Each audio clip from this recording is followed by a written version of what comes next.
Hello students, question number 10 from JEE Main 2023, 11th April, shift 1. The question is, let S is equal to, ये कुछ given है कि M is a matrix है, Aij जिसमें elements हैं और Aij हमको सिलेक्ट करना है फ्रॉम 0, 1, 2, इन तीन एलिमेंट से सिर्फ सिलेक्ट करना है Aij, यानी कि इस मैट्रिक्स में एलिमेंट्स हमको इन तीन एलिमेंट से सिलेक्ट करना है, जहाँ पर आई जे का वैल्यू 1 से लेकर 2 तक होगा, मतलब कि बेसिकली ये 2x2 मैट्रिक्स होगी। इसका मतलब ये हुआ बी ए सैम्पल स्पेस, यानी कि ये पूरा सैम्पल स्पेस है जिसमें सारे एलिमेंट्स आ रहे हैं। तो सबसे पहले तो सैम्पल स्पेस में नंबर ऑफ एलिमेंट्स की बात करें अगर, तो number of elements in sample space is equal to हो जाएगा, तीन चॉइसेस हैं और 2x2 मैट्रिक्स बनानी है मुझे। तो मैं एम मैट्रिक्स को ऐसे लिख लेता हूँ कि एम इज इक्वल टू होगा ए बी सी डी। तो number of elements in S set जो है वो होगा, किसी भी प्लेस पर हम तीन चॉइसेस होगी हर एक प्लेस पर हमारे पास। तो 3 इंटू 3 इंटू 3 इंटू 3 4 बार हो जाएगा, तो 3 टू द पावर 4 यानी कि टोटल 81 मैट्रिसेस होगी एस सैम्पल स्पेस में। उसके बाद उसने इवेंट ए डिफाइन किया है कि आपको मैट्रिसेस चूज़ करना है सैम्पल स्पेस से such that M is invertible, और एम इन्वर्टिबल तब होती है जब उनके डिटर्मिनेंट का वैल्यू नॉट इक्वल टू 0 होता है। तो हम उल्टे केसेस काउंट कर लेंगे कि कब ये जो मैट्रिक्स है इन्वर्टिबल नहीं होगी, यानी कि हम determinant of M equal to 0 करके केसेस काउंट कर लेते हैं कि किन केसेस में डिटर्मिनेंट का वैल्यू 0 हो रहा है। वो केसेस हम टोटल में से माइनस करके वो मैट्रिसेस पता कर लेंगे जिनमें कि जो मैट्रिसेस जितनी number of matrices basically invertible होगी।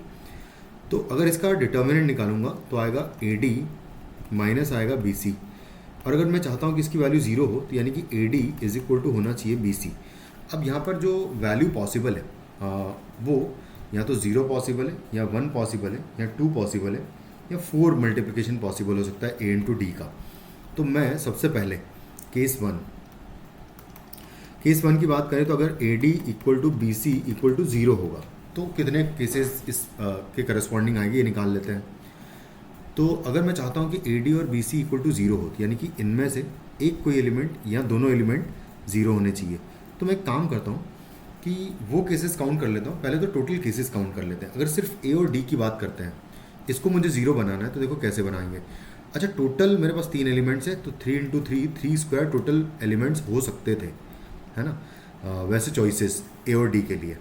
लेकिन इसमें से वो केसेस में माइनस कर दूंगा जिसमें सिर्फ 1 और 2 यूज़ हो रहे होंगे, यानी कि 0 को हटा ही देते हैं सीधा, और 1 और 2 को डिस्ट्रीब्यूट करेंगे इसमें, तो 2 इंटू 2 यानी कि 2 स्क्वायर वेज में हम लोग 1 और 2 इसमें डिस्ट्रीब्यूट करेंगे। तो वो केसेस इसमें से मैं माइनस कर दूंगा जिसमें कि ये 0 नहीं हो रहा होगा। तो सेम में बी और सी को भी ऐसे ही डिसाइड करेंगे, 3 स्क्वायर माइनस 2 स्क्वायर वेज में। 3 स्क्वायर इज़ 9, 9 माइनस 4 इज़ 5, तो यहाँ से भी आएगा 5 और यहाँ से भी आएगा 5, यानी कि टोटल 25 ऐसी मैट्रिसेस होंगी जिनका डिटर्मिनेंट का वैल्यू 0 होगा, और वो 0 तब हो रहा होगा जबकि ए डी और बी सी का वैल्यू ही 0 हो रहा होगा। उसके बाद फिर केस 2 की अगर बात करें तो केस 2 तो बहुत आसान है कि A D is equal to B C is equal to, अगर 1 चाहता हूँ मैं तो सारे एलिमेंट्स 1 होने चाहिए। ए बी सी डी सारे एलिमेंट्स अगर 1 होंगे तो सिर्फ यहाँ से एक मैट्रिक्स आएगी।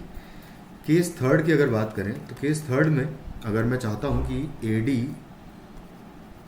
Is equal to B C is equal to 2 चाहते हैं, तो यहाँ पर देखो 1 और 2 मेरे पास सिर्फ 2 ही चॉइसेस होंगी, और 1 और 2 अगर 2 ही चॉइसेस होगी तो इन दोनों को मुझे यहाँ पर डिस्ट्रीब्यूट करना पड़ेगा। और उसके अकॉर्डिंगली ये भी है कि ऐसा नहीं कर सकता कि दोनों दो चॉइसेस इनके पास होगी, ए के लिए सिर्फ एक चॉइस होगी और ए के लिए एक चॉइस होगी। मतलब कि अगर दोनों की बात करें तो इसके लिए अगर 2 चॉइसेस है तो इसके लिए एक ही बचेगी बेसिकली चॉइस, यानी कि 2 इंटू 2 बेसिकली हमारे पास वैल्यूज़ आ जाएगी, यानी कि टोटल 4 मैट्रिसेस होंगी, जबकि A D is equal to B C is equal to 2 हो रहा होगा।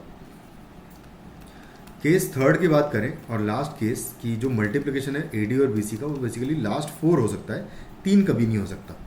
तो A D is equal to B C is equal to 4 सिर्फ एक ही केस में होगा कि जब ए डी बी सी का वैल्यू सबका ही अगर आप 2 कर दोगे तो ए डी का वैल्यू भी 2 हो जाएगा, बी सी का वैल्यू भी 2 हो जाएगा।